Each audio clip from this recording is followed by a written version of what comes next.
recording here.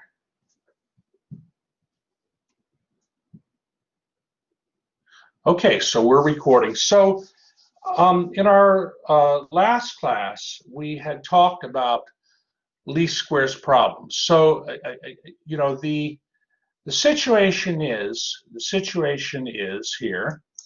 Let me just find the book here. Yep, one moment. Situation is we're trying to solve a system of equations AX, hold on, system of equations AX equals B. But we have situations where the system, a lot of them, where the system of equations has no solution. Inconsistent systems arise, often in applications, and we'll see some tonight. And, you know, what do we do if we can't solve for X, if we can't get a solution? Well, when a solution is demanded and none exists, the best we can do is find a vector X that makes the A times X on the left side as close as possible to the vector B. And the value of X is called your least squares solution. And the least squares solution minimizes the distance between the vector AX and the vector B. That's the definition. I mean, well, that's what it means. It's a definition, but that's what it means. So when we looked at the least squares problem here, we looked at a figure. We looked at a figure. This is figure 1 from section 6.5. And, you know, the A times X, okay, so I'm looking at figure 1 here. A times X is equivalent to a linear combination of the column vectors of the matrix A. So A times X is in the column space of the matrix A.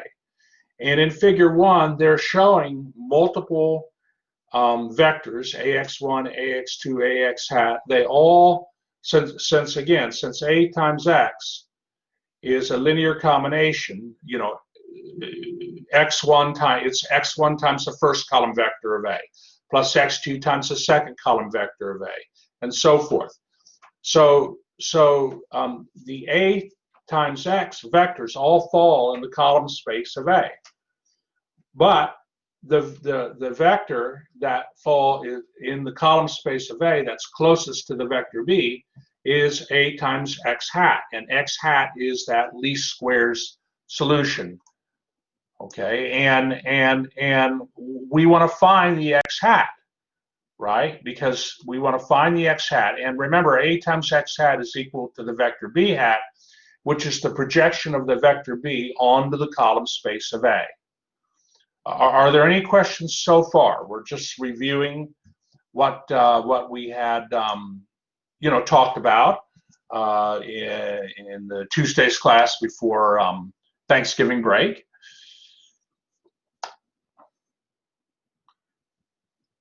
Okay, all right. Well, if we're good in that, then of course what we want to do is find how do we solve for X hat. And we learned that the solution for X hat would come by solving what's called the normal equations. A transpose A times X equals A transpose times B. Okay, that's a system of equations that we would solve. And if, of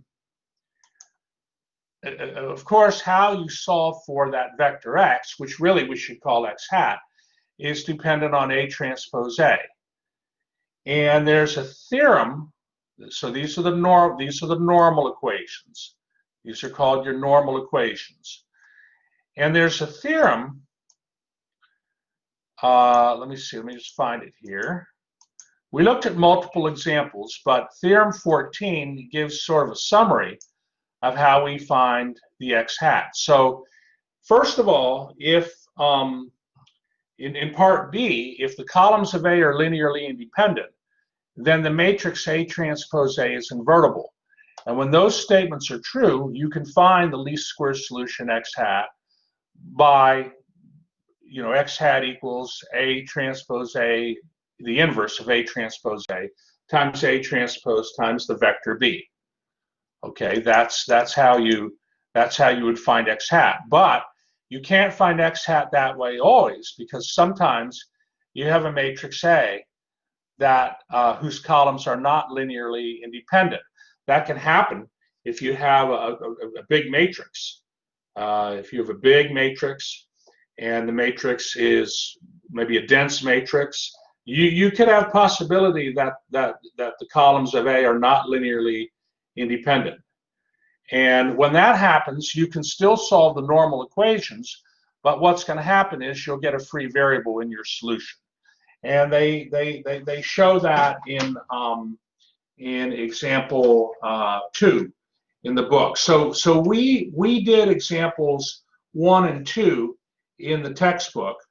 Well, we did examples 1 in the notes, formally in the notes, and then example 2 we talked about in the textbook. That's what we had talked about last time. Are there any questions on this? Is this helping you refresh your memory? Okay, good, Kevin. Good, Robin. Good, Ryan. Excellent, excellent. All right. So this is really nice what we're learning here. But let's look at how it can be applied to real life. Okay, let's look at how it can be applied to real life. And for that, we're going to go into section 6.6. Okay. Okay, so I'm just moving into 6.6 here. Okay.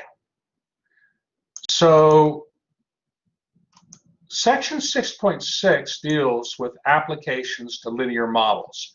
It's an absolutely fascinating section. So let me do a little highlighting and reading here.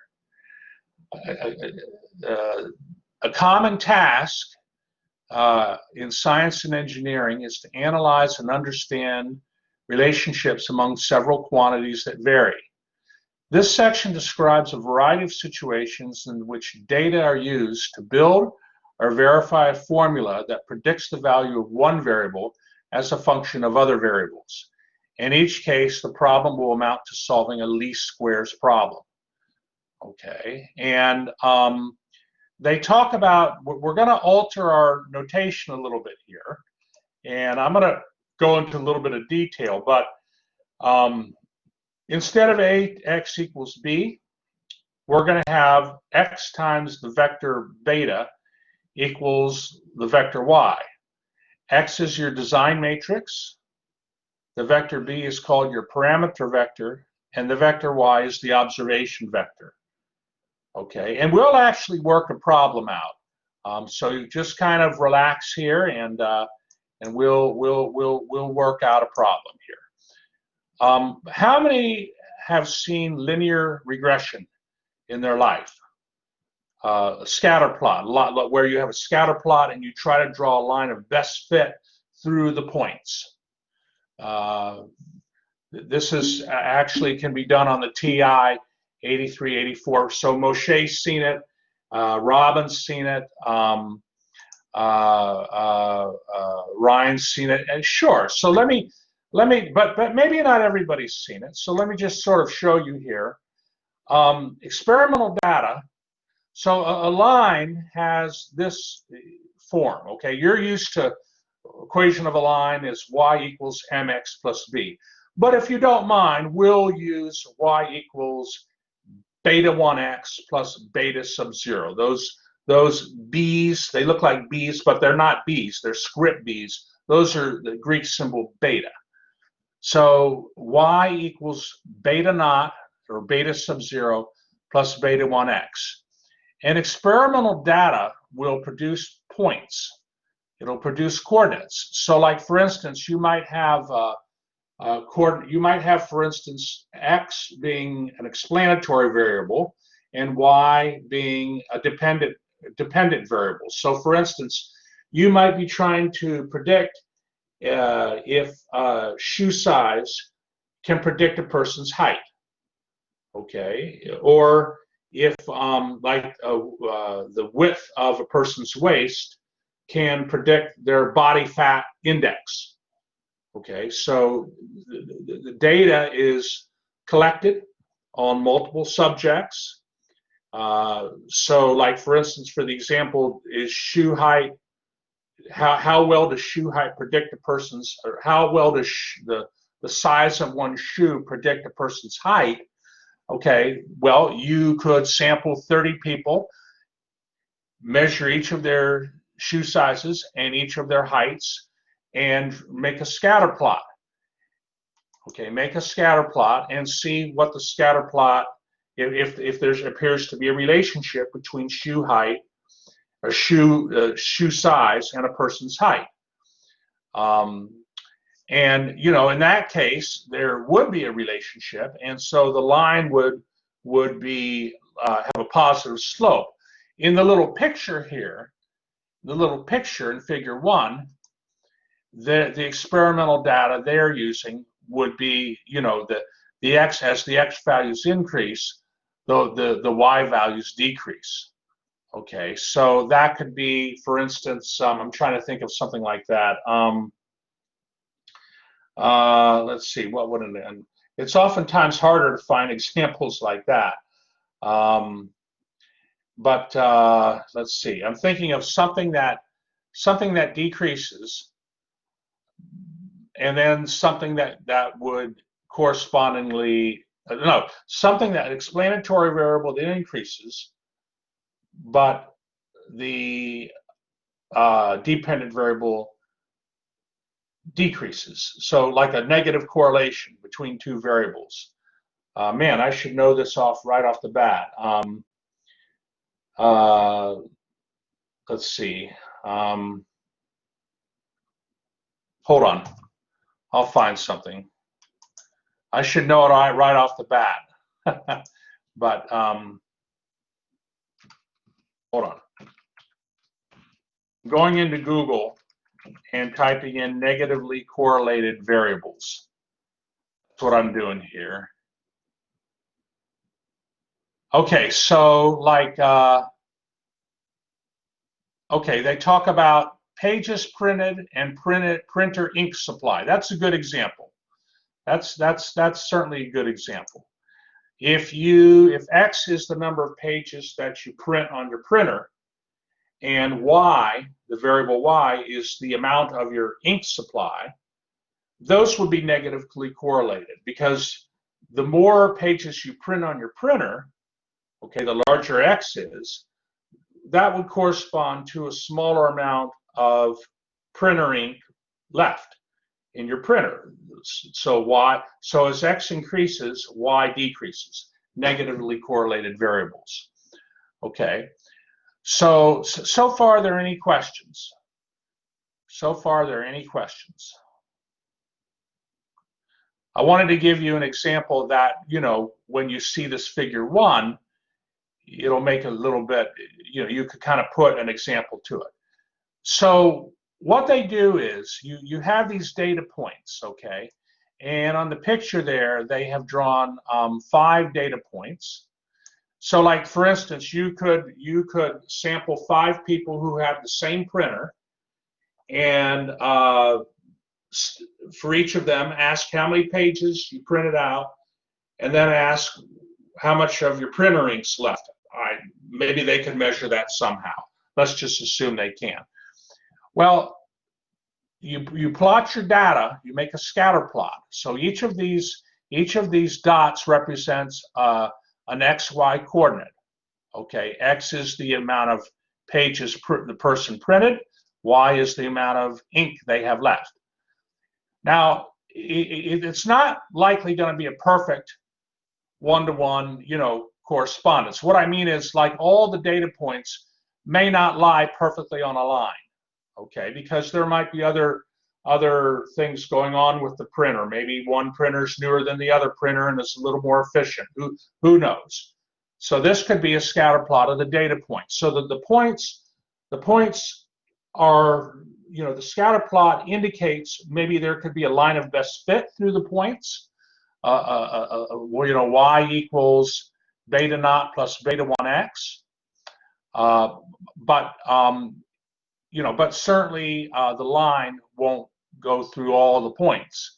And because of that, you have what are called residuals.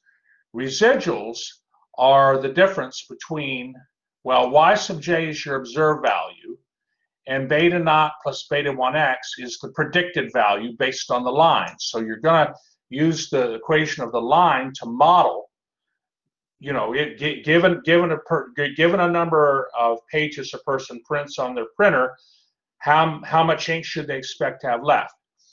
Okay, so it's called the line gives you what's called a predicted value, and the difference between the y value based on the observations, okay, and the predicted y value based on your model is called your residual. Okay, so are there any questions on figure 1 so far? Are there any questions so far? Because we're going to relate this to what you just learned in section 6.5. All right. So a line of best fit.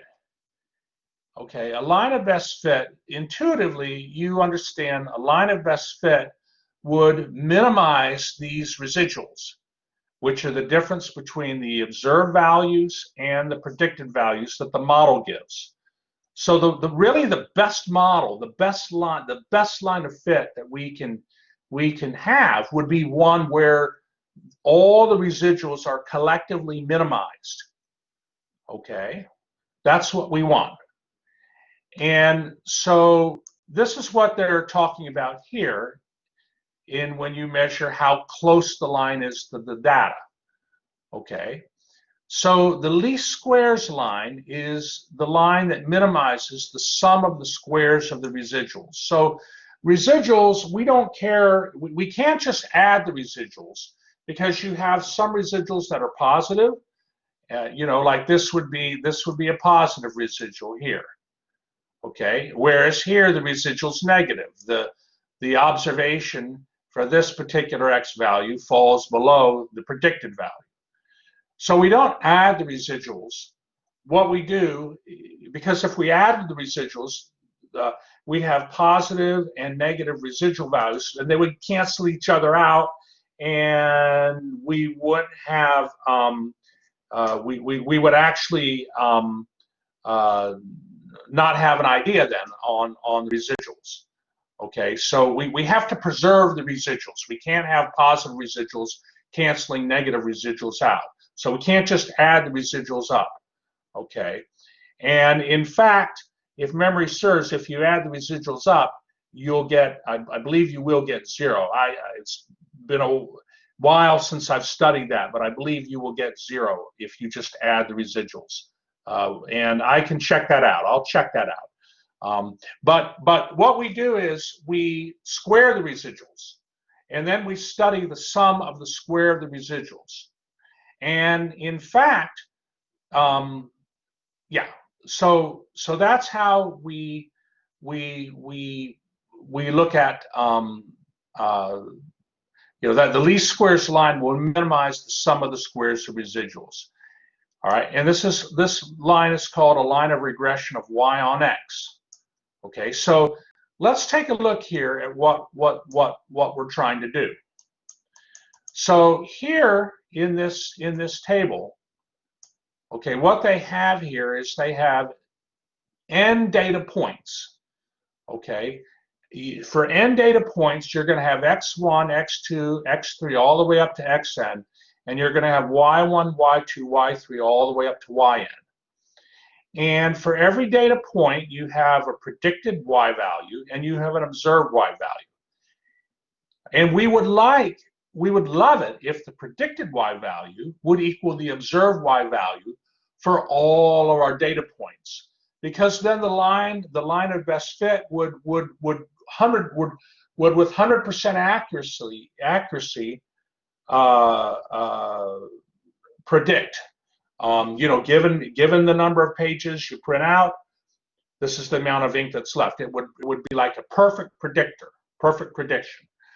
But is that possible? Is it possible that the predicted Y values would always equal the observed values?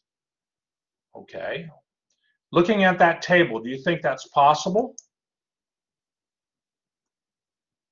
I mean, I'm not saying it. I mean, do you think usually that's possible?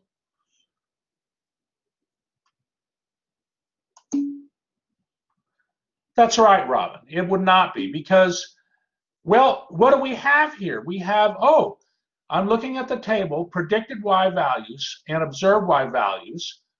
It looks like a system of equations, doesn't it? It looks like a system of equations. Well, we've learned that some systems of equations cannot be solved. They cannot be solved. Okay, and well, Matthew, I'm sure I could find an example where I want to be careful here. If you had, well, like if you had just two equations, if you had two data points, you could pass a line of best fit through those two data points, right? Because 2 points determine a line. But if you have three different data points, there's no way you're going to pass a line through all three of those data points. You could pass a parabola through all three of those data points, those coordinates in the XY plane, but you're not going to pass a line through those data points. Assuming the data points don't fall on a straight line, right? And what are the odds of that? So, majority of the time, scientists collect a lot of data. So majority of time, you don't have a situation where you can solve the system of equations uniquely. And so therefore, minimizing the sum of the squares of residuals, it actually turns out it is a linear algebra problem. Because what you can do is you can write the system of equations above as x times b equals y, where the matrix X consists of two column vectors. The first one is of ones, and the second one is of your predictor variables, x1, x2 up to xn. The vector b equals beta naught and beta 1, and the vector y, your observation vector, is y1, y2 up to yn. Okay? And so, like they say, if the data points don't lie on a line, hold on here, if the data points don't lie on a line, then there are no parameters for which you're going to have a solution. So this is just simply a least squares problem that we encountered in section 6.5, just with different notation. Just with different notation. Okay, so are there any questions on that so far?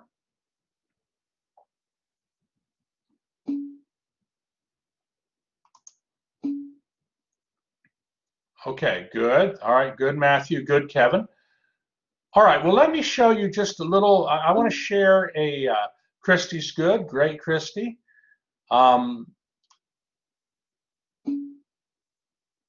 Okay, we'll definitely do an example, Matthew. So what I have here before we get to our example is just a little picture here. I want to tie in. I mean, there in the book, they're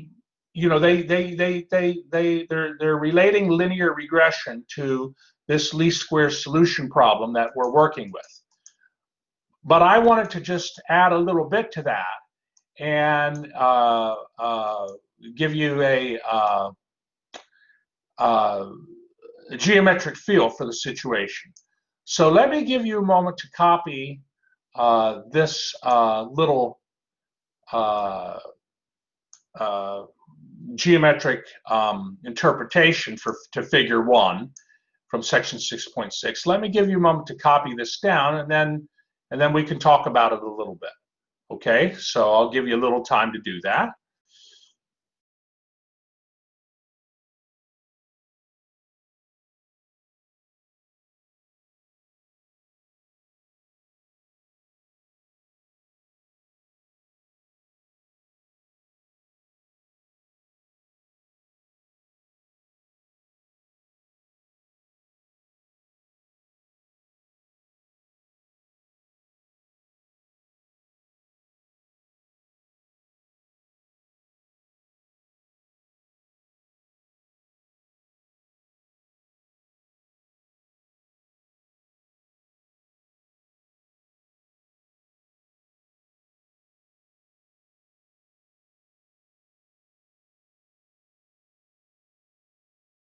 Okay, and while you're copying that, I just have a Christy, if you can hear me, can you just give me a quick thumbs up, Christy?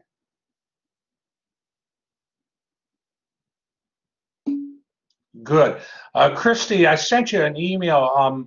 Do you have a moment just after class nothing bad, that's nothing bad, everybody. But Christy, can you just chat for a quick moment after class? Okay, great. All right, wonderful. Thank you.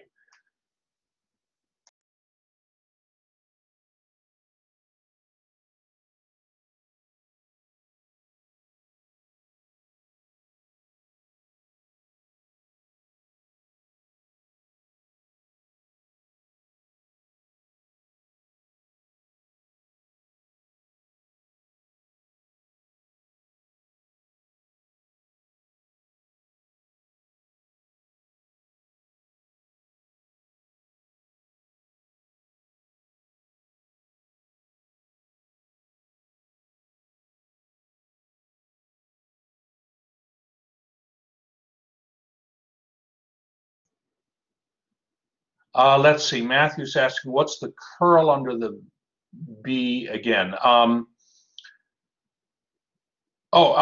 It's the Greek symbol beta. The Greek symbol beta, but of course it's a vector beta because I have the vector symbol above it. And you'll notice, incidentally, in the diagram here, how above that, or actually right here, I can point this out. You see here how this vector beta hat, how you use the, oh, no problem, how you use the hat symbol above the vector. So this is why I don't like, I know like in physics, sometimes they use that hat symbol for vectors, but it's really not a good symbol to use, because here we need to use the hat symbol to represent least squares solution. It's much better really to use the arrow.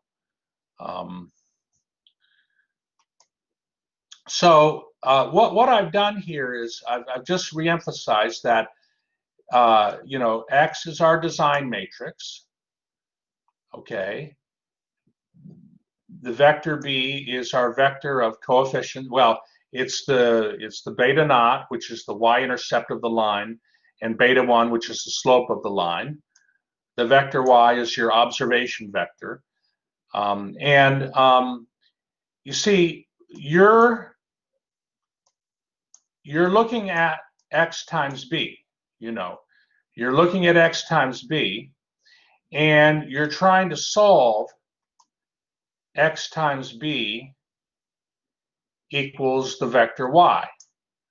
Okay, so but remember, the matrix X times the vector B can be expressed as a linear combination of the column vectors of that design matrix X. And of course, the column vectors are the vector of 1s and the vector of x's. And your coefficients are beta naught and beta 1. And so X times B is in the column space of the design matrix X. because, well, it is. It just is. So what I've done in the picture below here, in the figure, is it's analogous to the figure we just looked at, figure 1 in section 6.5. So here I have a vector, x times b, okay, that lies in the column space of x. That's your subspace, the column space of x. But is the vector x times b the closest vector to the vector y here? Is it the closest vector? Well, no, it's not. We can find one that's closest to the vector y. So again, what we're doing is we're interested in finding a vector in the column space of x that is closest to the vector y, which lies outside the column space of x. Well, the closest vector in the column space of x to the vector y outside of the column space of x would be that our projection vector y hat. Okay, and y hat is equal to x times beta hat, where beta hat is the least squares solution. Notice I have here a right angle, right? Orthogonal. So the vector y minus y hat, which is this vector here, is orthogonal to the column space of x. So beta hat, which is your least squares solution, minimizes the distance between the vectors y and the vector x times b. It minimizes that distance. And incidentally, beta hat is the solution to your normal equations. But in this case, your normal equations, instead of A transpose x, you have x transpose x. And instead of A transpose y, you have x transpose y. Okay, and then of course, the vector beta hat is what you're trying to solve for. So far, are there any questions?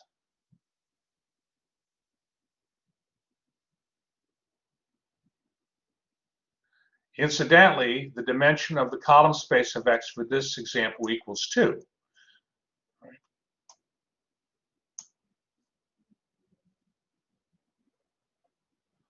Okay, well now this y, the norm of the difference of the vectors y minus x times beta, is simply then going to be the norm of this vector where I've written out each of the elements of that vector. And the elements inside this vector, well, what are each of those elements? What are, like, the y1 minus beta naught plus beta 1 x1, the y2 minus beta naught plus beta 1 x2, the yn minus beta naught plus beta 1 xn. All of those elements are called what with regards to the least squares regression problem? Each of those elements, if you look at figure 1 in your book, the one we just looked at, section 6.6, what are each of those elements called?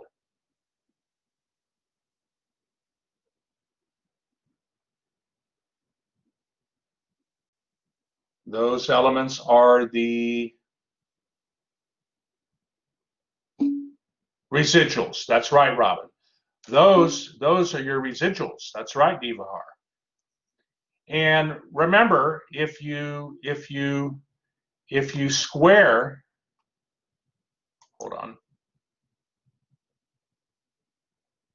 If you take, like, some vector x, I'll make it like, I'll call it, I want to have a vector that's not connected to this at all. Got to think of the letters. If you have a vector, say a vector C, okay, which equals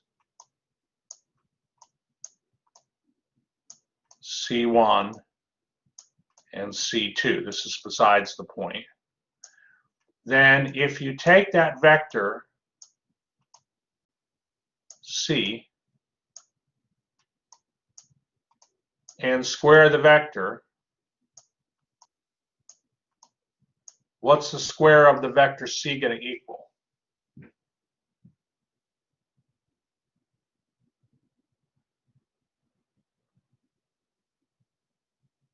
So if the vector C, now this is just a set, this is an aside here, it's not connected to, but the vector C is equal to, has components C1 and C2. And if you, well, what's the square root of C? I might need more space here. Hold on. I want to try to keep it on this page. It's a lot of erasing, but it's worth doing.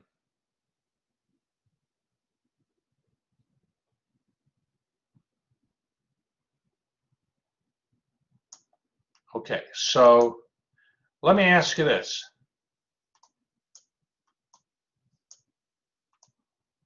What would the norm or length of the vector C equal?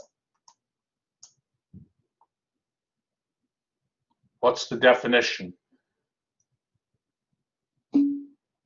Good, Solomon. It's going to be the square root, Matthew agrees, of C1 squared plus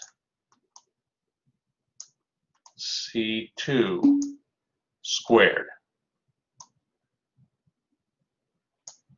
And now that's right, Matthew. If we were to square the norm C squared, we would square what's on the right here. And so the norm of C squared is just C1 squared plus C2 squared. So you see, we could take the norm of this vector here, well, this is the norm of the vector, square it, and what we would end up with is the sum of the squares of the residuals. So by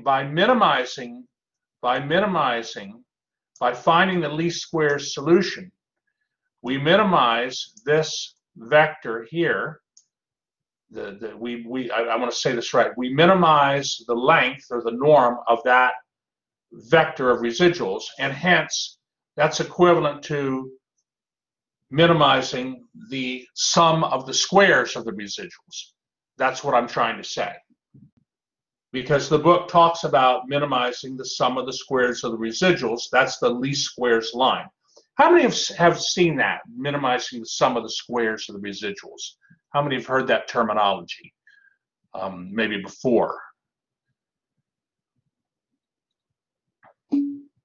Okay, Matthew's heard of it. Well, and now, right, well, now you have the linear squares, the least squares regression problem, the least squares line, the line of best fit.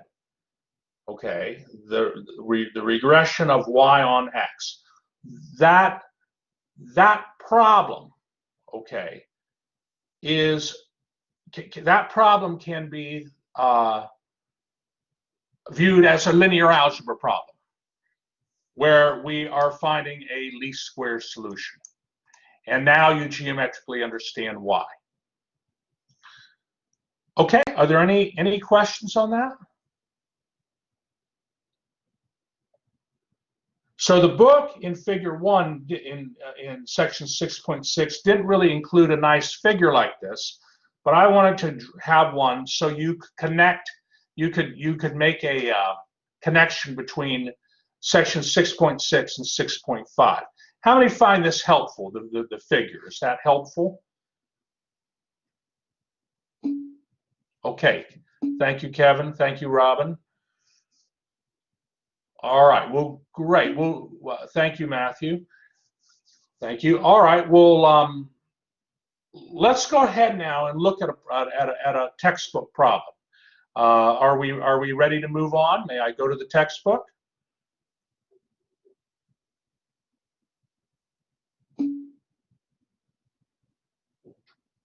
Okay, let's go ahead to the textbook then. So, all right, let me bring that up here.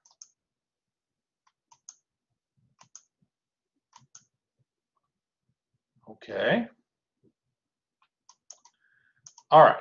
So, in example 1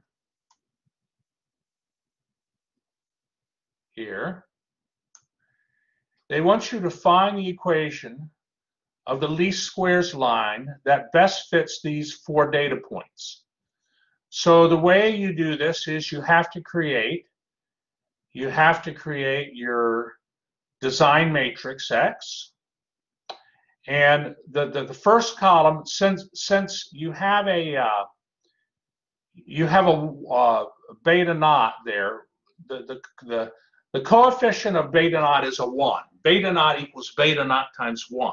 So anytime you have a constant in these models, the value that goes with it is a 1. The second part is beta 1 times x. So like for the first column of the design matrix, you have 4 points, so you have 4 rows. So there are 4 ones. And then the second column corresponds to the x values, which are 2, 5, 7, and 3. The observation vector y corresponds to your y values from the 4 coordinates, which are 1, 2, 3, and 3. So for the least squares solution, okay, you work with the normal equations, okay, just like you did in 6.5. And you have to compute x transpose x, x transpose y. It's just computation. Okay. And you end up with your matrix equation. X transpose x times the vector b is equal to x transpose times y. Since the columns of the design matrix X are linearly independent, we can solve for the vector beta by taking the inverse of x transpose x and multiplying it by x transpose times y, which is what you see here. And so the least squares line, well, you're going to get beta naught equals 2/7 and beta 1 equals 5/14. And that's going to give you your least squares line. It's going to have this equation, 2/7 plus 5/14 x.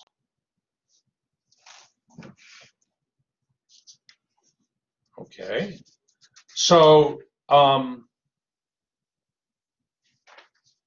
and they say see figure 2, which is below here. So here's figure 2, where they've plotted the 4 points, the 4 data points, and they've drawn the line of best fit, which is the least squares line, y equals 2/7 plus 5/14 x.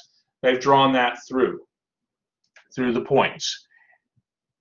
And you can actually, if you, on your TI 384 calculator, or I know that, for instance, if you just Google it, you can find out how to draw, scatter plot and a least squares line, because it is nice to graphically confirm things. Yeah, there's a good example. Are there any questions on that?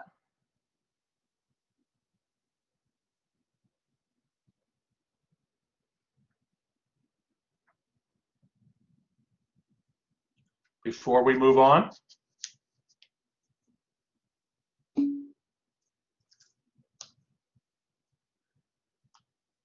All right.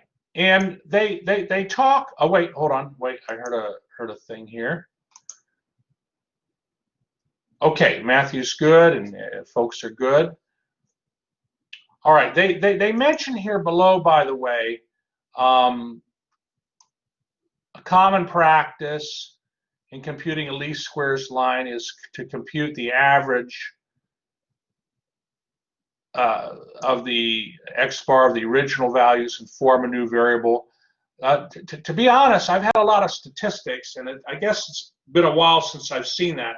Usually what I've seen is what we've seen above. But this here below, you're going to have one problem in your homework that relates to this, what's called mean deviation form. Okay, so I just wanted to, I don't want us to get distracted by it, but you know, that you'll have one problem in your homework that talks about it. We're not using it here in the example we just did. Okay, now something else here too. This is just something that you should be aware of in terms of notation. So when we learn about what's called a general linear model, they talk about in some applications it's necessary to fit data points with something other than a straight line. And this is where, you know, this approach where we use linear algebra to help us find least square solutions, it applies to a multitude of best fit problems, but just not line of best fit problems. You could have a parabola of best fit, or you could have, you know, you could have different curves of best fit. So you're always going to have normal equations that you need to solve. And let's look at an example. So here in example 2, they have data points, okay, in figure 3, that where the x coordinate denotes production level for a company and y denotes the average cost of unit of operating at a level of x units per day. Okay, so x is your production level, okay, in figure 3 here to the left. X is your production level, and y is the average cost per unit. Okay, so naturally, if you if you produce more units, okay, the average cost per unit goes down. I mean, we've all been to Costco or Sam's Club, and we know when you buy in bulk, the average cost usually goes down, and that's because the companies, it's less for the companies to produce in bulk. But at some point, of course, if you produce too many units, the cost will go up, because maybe you need to have people work overtime or something like that to produce too many units. But in this situation in figure 3, it looks like you have a cubic polynomial going through those data points. A line would not work here. You would need a cubic, or you would need a quadratic, I should say, a parabola that goes through those points. So in this case, we would want to approximate the data by an equation of this form: y equals beta naught plus beta 1x plus beta 2 times x squared. Okay, so and again, you know, everyone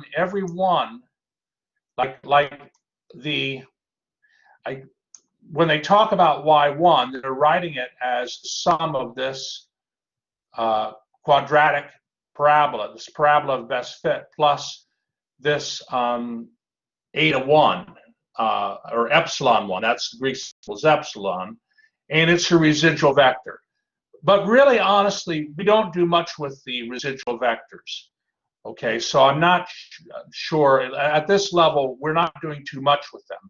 So, but it's good that you're aware of it. So, so you know, in this case, you know, your system of equations that you're trying to solve is this system of equations. Okay, but forget about the epsilon 1, epsilon 2, epsilon n. Don't let that confuse you. Don't let that confuse you, because it's not part of the normal equations, those epsilons. So of course, what's your design matrix going to be? Okay, well, your design matrix is going to be this matrix here. Your beta matrix is going to be this, and your observation vector y is going to be that. Okay, and so, you know, this problem would not be linear regression, it would be quadratic regression. All right, and basically it's a you know, the linear algebra, I'm going to say this right, the idea of, you know, I mean, the column space here of X would consist of 3 column vectors, and your least squares solution would have 3 coefficients, or 3, you know, betas, but we can adapt this to the least squares problem. So I think it would be good to do another example with you formally. Are there any questions?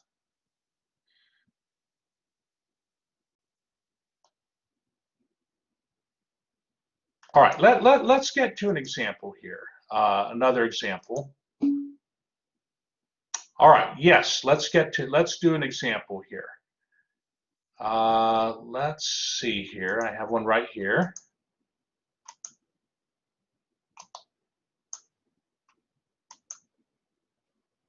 Okay. Let me give you a moment to copy down this example. Okay. And incidentally, I know that the TI 8384 calculator has like different types of regression on it, and but you're not going to find this type of line of best fit or curve of best fit on it. It's not really a line of, it's not a line. If we have y equals a, if we have y equals ax, a times cosine of x plus b times the sine of x, okay, where a and b are going to be our, you know, our vector beta will consist of a and b. You know, that's not a line, right? With okay, let me give you a moment to copy the example down.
Okay, now after you copy the example down, think about what your design matrix X is, what your vector beta is, and what your observation vector Y is.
Okay, so for this problem, um, there is a reason why the scientists who produce this data want to find the equation of this form that best fits the data points. So the form of your equation, really, it depends on your application. Like for instance, in one of your problems that you're going to see in your homework, it says this is regarding Kepler's law and a comet. Okay, well, I don't want to get, you're just going to see a variety of different models. Okay, so, all right, I'm going to go to the solution then, and I'd like you to tell me, well, I'd like you to think about what your design matrix is, write it down, what your vector beta is, and what your observation vector is. Okay, I'll give you a moment here to write that down, and then let's see if you're right.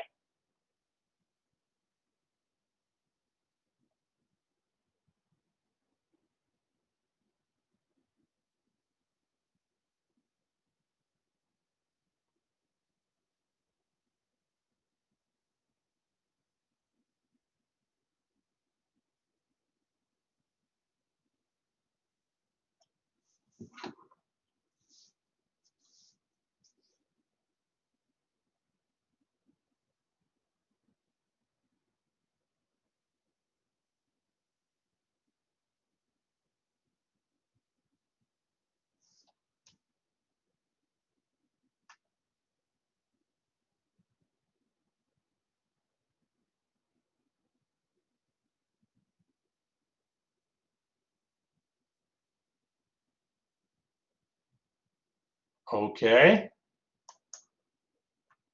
All right. Who got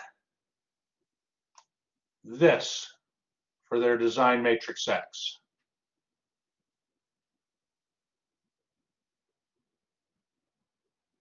And it's okay if you didn't. Okay. All right, do you see why this is the design matrix X? Remember, so your model is y equals a cosine of x. X is in radians, of course, plus b. I want to make this beta, by the way. B times the sine of x.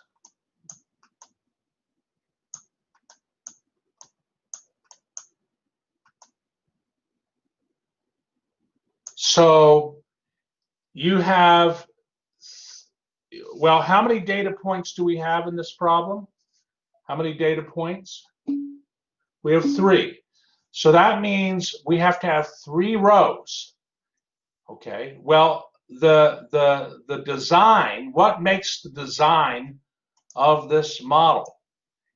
Well, you're going to have a cosine of x, and you're going to have a sine of x. That forms the design.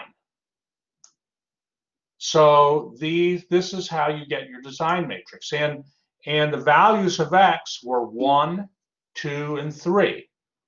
Okay, yeah, please let me know if you have questions.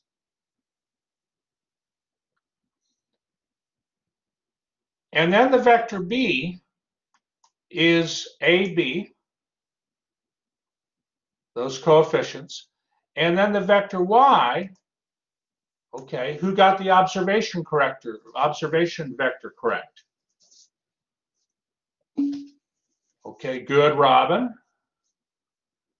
Yeah, and now once you've identified it, okay, that's good. Good, Matthew. Once you identified it, but well, okay, and sure, you know, you're learning. We're all learning here. Well, you know, I know a little more, right? But so we're going to find, Kevin likes that. We're going to find the least square solution. Oh, I need a hat over here, don't I? I need a hat there.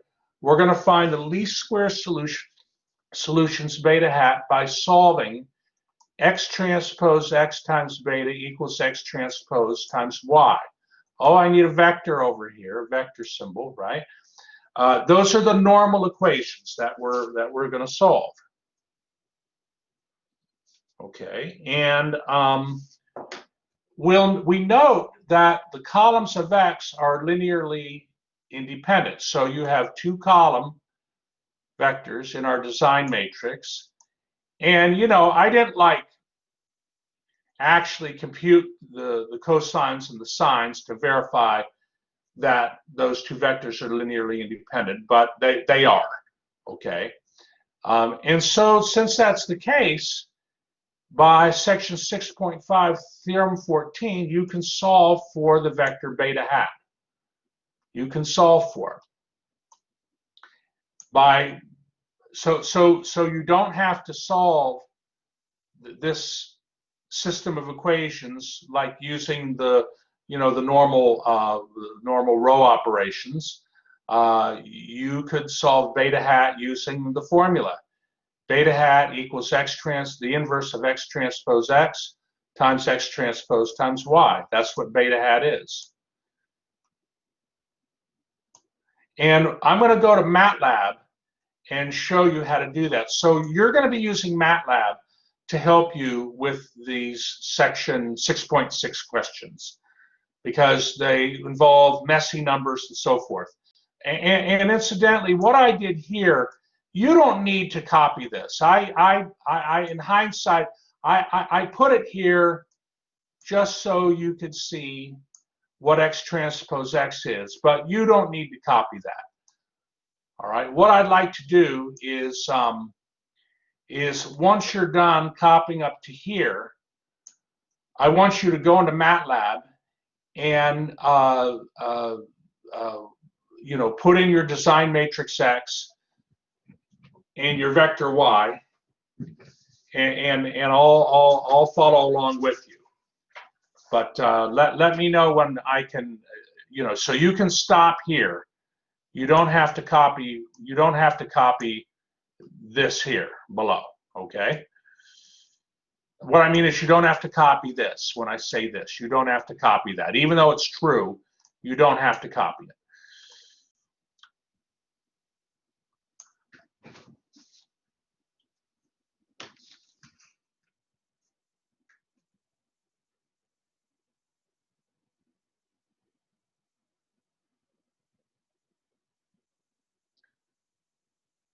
So more often than not, your column vectors of x are going to, well, I want to be a little careful. Yeah, more often than not, your column vectors of x are going to be linearly independent because the data will not be, your data will not be perfectly correlated. So, I mean, it's very rare.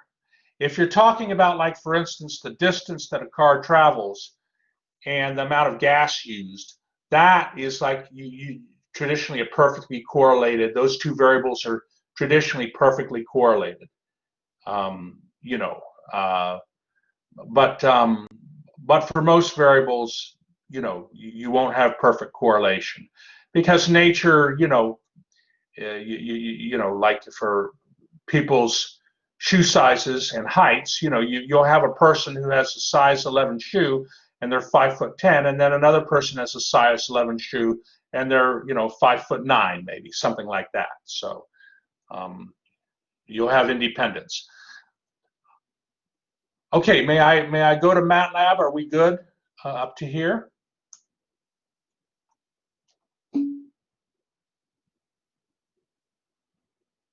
Okay, all right. All right, so let's go to MATLAB here.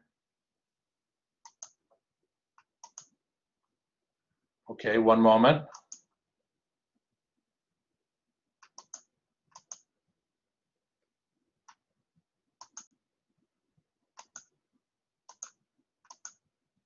Okay, so first I'm going to type in the design matrix. Okay, and by the way, I did what's called clear vars because that clears the variables at the top left. You want to always do that because, well, I mean, sometimes you don't want to do that, but you know, if you're doing problem 1 in MATLAB and then you do problem 2, unless you change your variable names, you're going to want to do that, right?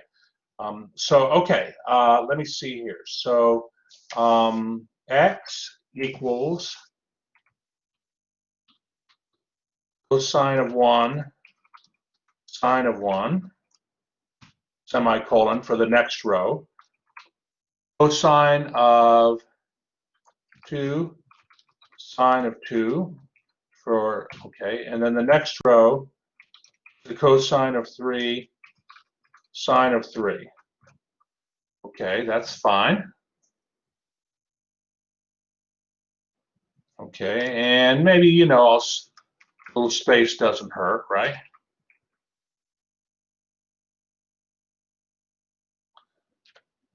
Okay, so there's the vector x. Now, I want to do the transpose of x. Okay, I want to do the transpose of x. So, transpose of x, how do we get to the transpose? Well, if you don't know, okay, you can click on the little integral symbol here, or the function symbol, click on that, and that brings up the help menu. And you can just type transpose, hit enter, and it brings up transpose. And right here, it shows you two ways to get a transpose. You can type the word transpose, or you can use an apostrophe. I'll use the apostrophe. Okay. Okay. I don't know why the period after the A needs to be there, but I'm not going to worry about it. I'm gonna define the variable x transpose. Okay. Try to have my variables give them good names, you know. X transpose will equal x with a little apostrophe there. Hit enter, and there's my x transpose. Are there any questions so far? Okay. Well, now I'm looking to find beta hat. Okay, so beta hat, let me see here. I'm going to have to do a CLC to clear the window because this sharing thing. Oh wait, no, I can move it over. Okay, that works. Okay, hold on. So beta hat, not spelled right. Beta hat equals INV. That's for inverse, right? Of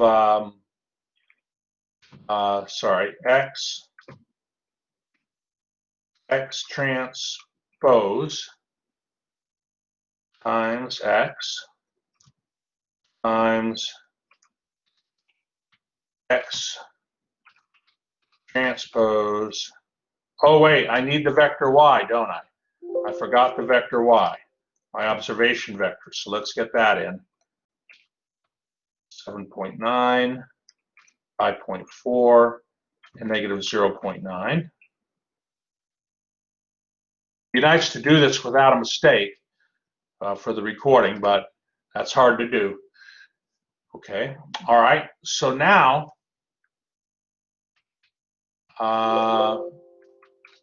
beta hat is equal to x transpose, whoops, I need the inverse, INV, x transpose times x times x transpose times y.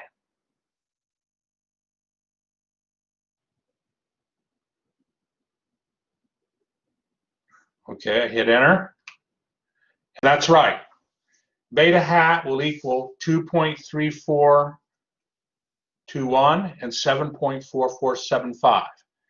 And if for some reason you need more accuracy, If you need more decimals, you can do format long,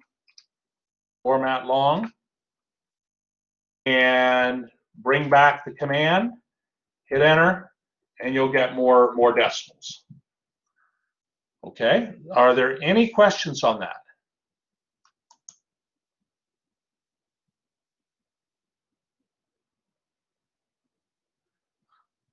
Are there any questions before I move back to the example? We've determined what our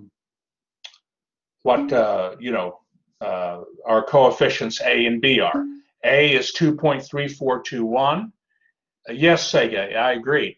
And B is 7.4475.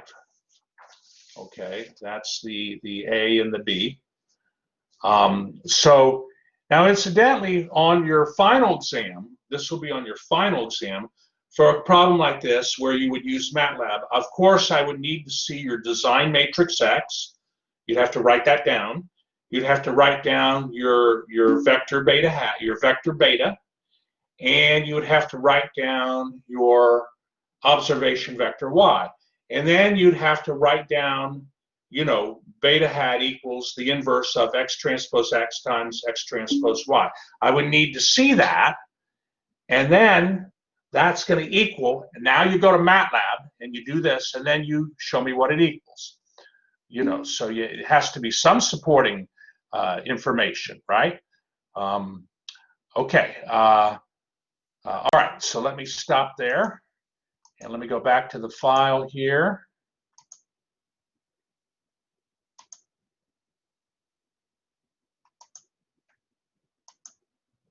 Okay, so now using MATLAB, we have found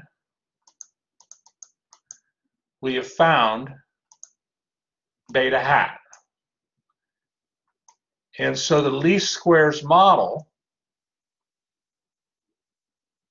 will be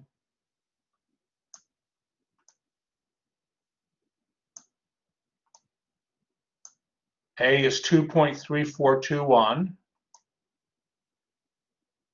B is 7.4475. So the least squares model for the points is going to be, well, I have here a Y hat. I like to have the hat over there because I'm using, this is a prediction model, but the book might not use the hat over the Y, but I have it here. So Y hat, the model, is equal to 2.3421 times the cosine of X plus 7.4475 times the sine of X. And you can graphically verify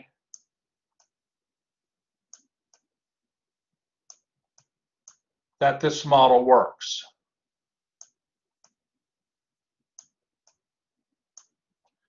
Okay, you can graphically verify it. So,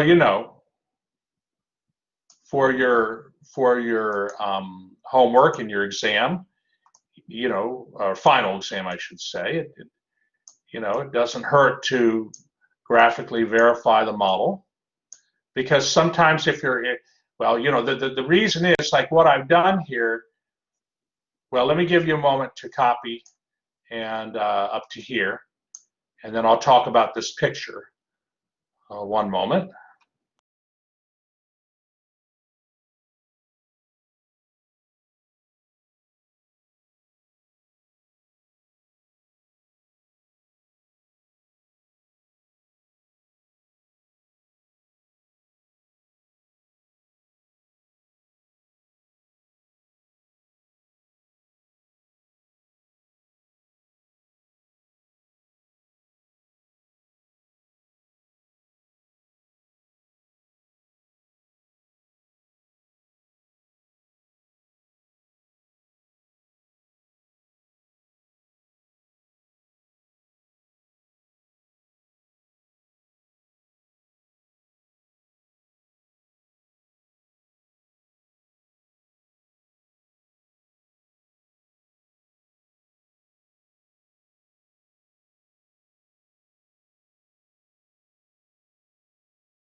Okay, so what I've done is I've drawn the 3 data points. Okay, I've drawn the 3 data points, and I actually did this on my TI-84 calculator. Well, I used a scatter plot. Okay, I used a scatter plot, and again, if you go to Google, I'm sure there'll be a YouTube video on how to draw a scatter plot on your TI-83, 84 calculator. I don't know if Desmos maybe can do this. Desmos, how many have heard of Desmos? D-E-S-M-O-S. Okay, many of you have heard of that. So that also, I imagine that can probably do, thank you everyone, that can probably do a scatter plot too, but I didn't investigate it. But I plotted the 3 points. So here's, I'll put it in red. Here's 1 point, 1 data point. Here's the second data point, and here's the third data point. And then in the y equals, I type this in the y1 equals spot, you know, on the calculator in the menu there, where you graph your functions, and I overlaid this graph over the data points, and I got this result. And that tells me that I have a good feel about my answer based on the graph. Okay, because this is clearly not a polynomial, right? It would be the weirdest looking polynomial I've ever seen. You know, it's clearly not a polynomial, and that makes sense because there's no x or x squared or x cubed or anything up here. We have a cosine of x and a sine of x, a linear combination of those trig functions. So, you know, this is what the graph looks like, and looks like a pretty good fit. And just out of curiosity, why does my curve start here? When x equals 0, the curve starts there. What's you know, why would it, you know, I mean, what would that value be? What would this value have to be here? That's right, when x equals 0. And when x equals 0, what's the value of y from the equation here? When x equals 0. Good, 2.3421. Good, good, because the sine of 0 is 0. All right, are there any questions? Any questions on this?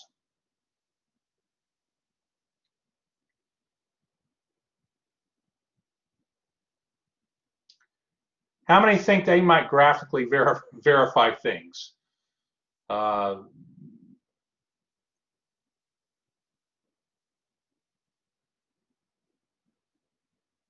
Maybe on the final exam, how many might graphically verify before they hit submit?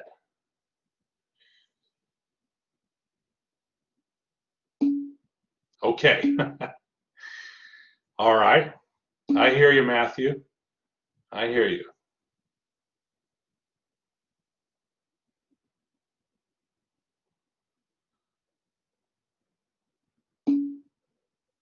All right, Solomon, perhaps you will. Okay, I hear you. Well, Sega, sure, you could. I mean, if you can use Desmos if it'll do it, which I think it would. Sure. All right, are there any questions?